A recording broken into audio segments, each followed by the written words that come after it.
Salam sejahtera. Info bola sepak berhubung dengan denda FIFA kepada FAM. Peminat bola sepak tempatan kini menarik nafas lega apabila penyerang yang sedang berdepan isu, Rodrigo Holgado, dilihat kembali mengaktifkan semula akaun Instagramnya. Holgado telah memuat naik semula ke semua gambarnya yang sebelum ini disembunyikan.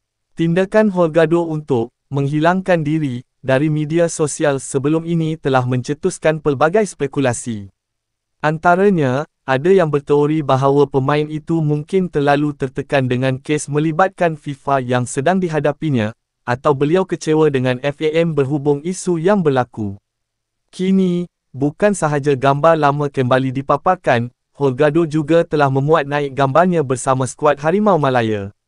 Malah, Holgado turut menukar gambar profil baharu dengan wajah yang tersenyum. Perkembangan positif ini memberikan harapan kepada penyokong. Ramai berharap agar segala isu yang membelenggu Holgado dapat diselesaikan dengan baik dan kita dapat melihat Holgado kembali beraksi di padang bola sepak secepat mungkin.